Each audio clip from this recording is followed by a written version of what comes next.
Hello दोस्तों, नमस्कार। SM किसी चैनल में मैं आप सभी लोगों का दिल से बहुत बहुत स्वागत करता हूं। फर्स्ट टाइम विजिट किया जरूर चैनल को सब्सक्राइब कर लेना। फ्री स्टॉक मार्केट क्लासेस इस चैनल को भी चाहो तो फॉलो कर सकते हो, सब्सक्राइब कर सकते हो। यहाँ पर भी बेल आइकन को हिट करके ऑल जरूर सिलेक्ट करके रख लेना। इस चैनल का लिंक ऊपर आई बटन पे या फिर नीचे डिस्क्रिप्शन में मिल जाएगा। प्लस कल के दिन की बात करें, टुमारो की बात करें, सैटरडे की बात करें, इस चैनल के ऊपर जबरदस्त वीडियो आने वाला है, तो गलती से भी उसको मिस मत करना। रिमाइंडर जरूर जरूर जरूर सेट करके रख लेना। सो चलिए दोस्तों, फिलहाल तो अभी इस वीडियो को स्टार्ट कर लेते हैं। ठीक है दोस्तों, अभी हम लोग आ चुके हैं बिल्कुल हमारे नॉर्मल स्क्रीन के ऊपर। दोस्तों, अगर आप सभी लोगों को पता ही है, बाजार की अगर हम लोग बात करें तो यहाँ पे अक्टूबर मंथ से खास करके हम लोग को क्या देखने को मिल गया, अच्छी खासी गिरावट स्टार्ट होते हुए देखने को मिली। मार्केट बहुत अच्छा कर रहा था। आप 6 महीने का भी डेटा ओपन करके देखोगे तो आपको नजर आएगा कि कैसा भाग रहा था। बट कभी ना कभी तो भाई कुछ ना कुछ तो कारण मिल ही जाता है। ठीक है, अभी 26,277 पर जाके वो कारण मिल गया। ठीक है, वो वहां पे नहीं मिलता तो 27 पे मिलता, 28 पे मिलता, 30 पे मिलता। ठीक है, ये बात तो हर किसी को पता है। अच्छी खासी गिरावट हम लोग को स्टार्ट होते हुए देखने को मिली। और वो कब से स्टार्ट हो गई? अक्टूबर मंथ से स्टार्ट हो गई। आप चाहो तो कह सकते हो चाइना के बाजार में स्टिमुलस पैकेज अनाउंस हुआ, तब से लगातार हम कह सकते हैं फॉरेन इंस्टीट्यूशनल इन्वेस्टर ने बिकवाली स्टार्ट कर दी। ठीक है, एंड उसके बाद वो जो ड्रामा स्टार्ट हुआ है वो अभी भी रुकने का नाम नहीं ले रहा है। उसके बाद तो बहुत सारे वेरियस रीजंस भी आ चुके हैं। कंपनी के अर्निंग्स खराब देखने को मिल गए, फलाना फलाना चीजें स्टार्ट हो गई। बट यस, लगातार एफआईएस की ओर से बिकवाली देखने को यहाँ पे मिल गई। डीआईएस की अगर हम लोग बात करें, उन्होंने अपनी साइड से मोर्चा संभालने की भी कोशिश यहाँ पे की कि बैलेंस कैसे तो यहाँ पे हो जाए करके। बट फिलहाल तो हम कह सकते हैं एफआईएस का पगड़ा भारी देखने को यहाँ पे मिल रहा है। ठीक है, जैसे कि अगर हम लोग देखें तो अक्टूबर मंथ में ही उन्होंने 1,14,445.989 करोड़ का माल बेचा। एंड वहीं पे डीआईएस ने भी अच्छी टक्कर दी, 1,07,000 करोड़ से भी ज्यादा का माल उन्होंने यहाँ पे डेफिनेटली खरीदा है। एंड डीआईएस की अगर हम लोग बात करें तो उसके पीछे का रीजन आपको पता है इतना स्ट्रॉन्ग कैसे है, तो म्यूचुअल फंड का रिसेंटली हम लोगों ने डेटा, इसके ऊपर भी मैंने वीडियो बनाया था कि कैसे अक्टूबर मंथ में गिरावट में म्यूचुअल फंड की ओर से 90,771 करोड़ की बाइंग देखने को मिल गई। मतलब 1,07,000 का जो अप्रोक्सीमेटली डेटा था करोड़ की, ऑब्वियसली हम बात करें उसमें से 90,700 प्लस करोड़ की बाइंग तो म्यूचुअल फंड की थी। मतलब नियर बाय 85% जो बाइंग हुई है म्यूचुअल फंड की ओर से हुई है डीआईएस में। ठीक है, डीआईएस में आप सब लोग पता है एलआईसी भी आ जाते हैं और भी अलग अलग डोमेस्टिक प्लेयर्स भी आ जाते हैं, इंस्टीट्यूशंस भी आ जाते हैं। ये पूरा डेटा हम लोग को देखने को यहाँ पे मिल रहा था। तो उसके बाद काफ़ी लोगों के डाउट भी आते थे कि म्यूचुअल फंड ने इतना ज़बरदस्त माल यहाँ पे खरीदा है। ठीक है, कौन से स्टॉक्स उन्होंने यहाँ पे खरीदे हैं। तो जैसा सा डेटा आता है वो मैं आपके सामने रखता हूँ। तो रिसेंटली कौन सा डेटा सामने आया था कि म्यूचुअल फंड ने कौन से इंडस्ट्री, कौन से सेक्टर, कौन से बिजनेसेस में पैसा लगाया है एंड कौन से सेक्टर से पैसा निकाला है करके, इसके ऊपर मैंने अलग से वीडियो भी बनाया था जहाँ पे आप सभी लोगों को पता है बाइंग की अगर हम लोग बात करें तो म्यूचुअल फंड ने सबसे ज़्यादा बाइंग किस में की थी? बैंकिंग सेक्टर में की थी।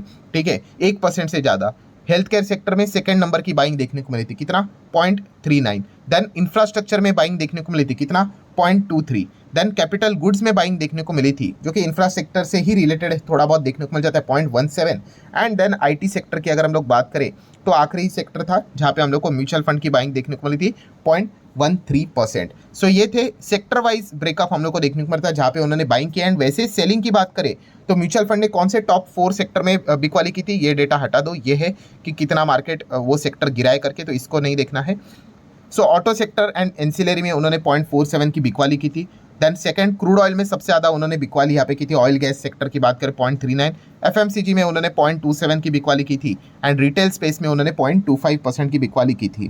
ठीक है, ये पूरा डेटा हम लोग को देखने को यहाँ पे मिला था। तो जैसे ये डेटा पब्लिश किया, काफ़ी लोगों ने कमेंट सेक्शन में रिक्वेस्ट भी यहाँ पे किया था किस चीज़ के बारे में कि सर ये तो सेक्टर वाइज डेटा बोल दिया आपने, यहाँ पे स्टॉक्स एंड शेयर्स के बारे में भी तो बता दो। तो जैसे मैंने आप लोगों को बोला, जो डेटा पब्लिक डोमेन में अवेलेबल आएगा वो मैं आपके सामने रखूंगा। एक इंडिविजुअल का ये काम कभी भी नहीं होता है भाई कि इतना डिटेल इन्फॉर्मेशन हम हमारे साइड से निकाल सके करके कि कौन से सेक्टर में म्यूचुअल फंड ने बाई किया और सेल किया है करके, या फिर कौन से स्टॉक्स में ज़्यादा म्यूचुअल फंड की बाइंग देखने को मिली या फिर बिकवाली देखने को मिली। ये बड़े बड़े इंस्टीट्यूशंस का ही काम होते हैं। जैसा ही वो रिपोर्ट सामने आ जाती है वो मैं आप लोगों के सामने वो चीज़ें यहाँ पे रख लेता हूँ। ये कोई सीक्रेट इन्फॉर्मेशन नहीं है, पब्लिक डोमेन में आप लोगों को इस प्रकार के काफ़ी सारे रिपोर्ट्स देखने को, पढ़ने को मिल जाएंगे। तो चलिए, आपकी इच्छा वापस यहाँ पे पूरी होते हुए देखने को मिल गई कि अभी एक डेटा सामने आते हुए देखने को यहाँ पे मिल चुका है, रिपोर्ट सामने आते हुए देखने को मिल चुका है कि अक्टूबर मंथ की अगर बात करें तो कौन से स्टॉक में, टॉप 5 स्टॉक्स में सबसे ज्यादा इनफ्लो देखने को मिल गया म्यूचुअल फंड का एंड कहां से सबसे ज्यादा पैसा निकाला जा चुका है। हालांकि मैं अगेन कहना चाहूंगा दोस्तों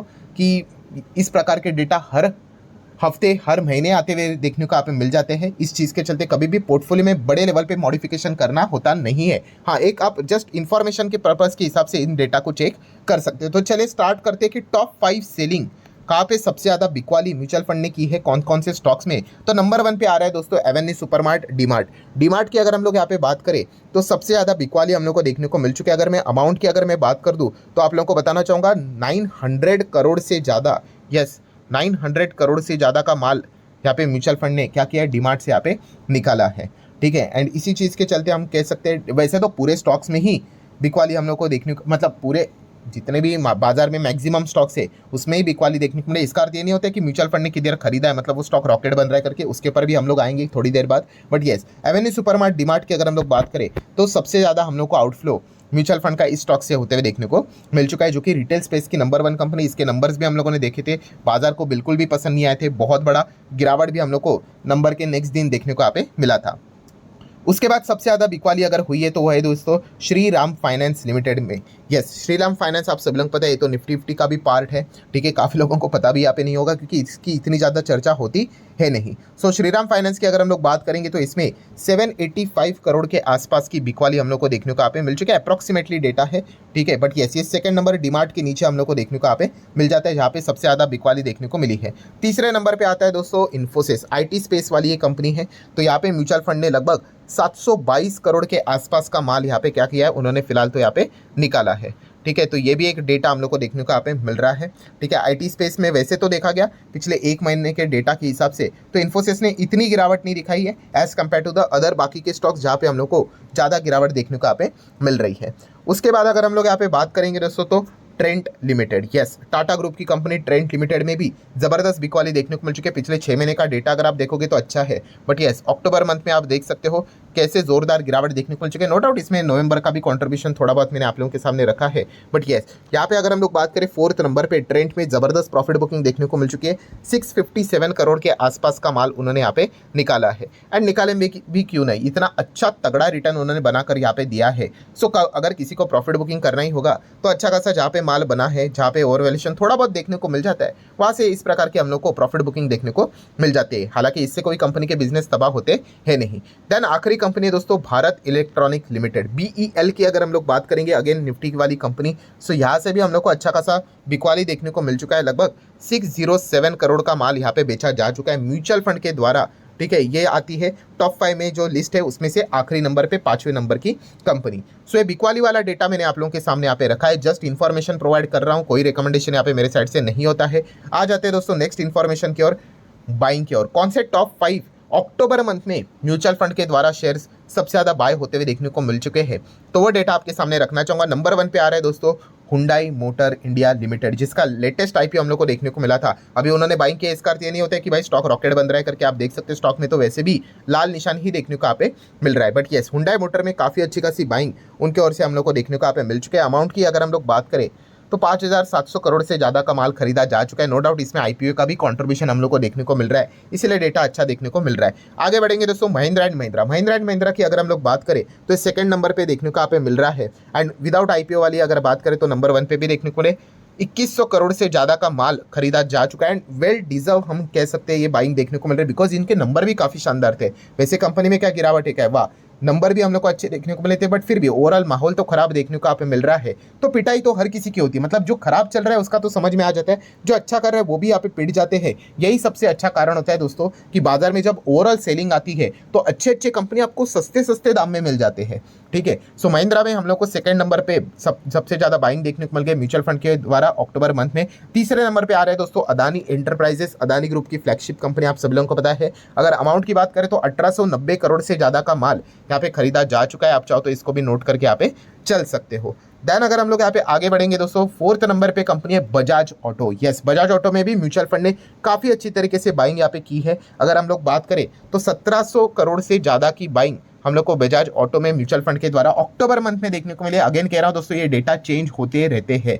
सो बजाज ऑटो काफ़ी अच्छा कर रहा था, फिर उसके बाद उनके भी नंबर्स आ गए, उसके बाद ज़बरदस्त गिरावट देखने को यहाँ पे मिली थी। ठीक है, एक ही दिन में जोरदार गिरा था, आपको याद भी है, बहुत बड़ी चर्चा भी हुई थी। एंड उसके बाद ऑटो कंपनीज के काफ़ी सारे नंबर्स खराब भी देखने को यहाँ पे मिले थे। सो बजाज ऑटो की अगर हम लोग बात करें तो इसमें भी म्यूचुअल फंड ने अच्छी बाइंग की अक्टूबर मंथ में। एंड आखिरी कंपनी दोस्तों वारे energies. So again one more IPO वाली कंपनी हम लोग जरूर यहाँ पे कह सकते हैं, जहाँ पे अगर मैं बात करूँ तो 1300 करोड़ से ज़्यादा का माल यहाँ पे उठाया, यहाँ पे जा चुका है अक्टूबर मंथ के डेटा के हिसाब से वारे एनर्जीज में म्यूचुअल फंड के द्वारा। बट ये स्टॉक क्या ऊपर जा रहा है कि नीचे जा रहा है, तो चलिए फिलहाल तो हम लोग को ऊपर ही चलते हुए फिलहाल तो देखने को यहाँ पे मिल रहा है। इसमें भी वो शायद से म्यूचुअल फंड मतलब क्या ओवरऑल जो IPO का ही कंट्रीब्यूशन हम लोग को ज़्यादा देखने को मिल जाता है। सो ठीक है दोस्तों, पहला वाला जो डेटा निकल कर आया था म्यूचुअल फंड का, वो सेक्टर वाइज डेटा सामने निकल कर आया था, वो भी मैंने आपके सामने रख दिया। एंड अभी इंडिविजुअल स्टॉक्स वाइज भी डेटा यहाँ पे पब्लिक डोमेन में देखने को मिला है, वही रिपोर्ट मैंने आप लोगों के सामने भी यहाँ पे रखी हुई है। सो आशा करता है ये इन्फॉर्मेशन आप लोगों को पसंद आई होगी। अगेन जाते जाते आपको याद दिलाना चाहूंगा, डिस्क्लेमर क्लियर कट है, सिर्फ इन्फॉर्मेशन प्रोवाइड किए, कोई रिकमेंडेशन यहाँ पे नहीं होता है। इस प्रकार के काफी सारे वीडियोस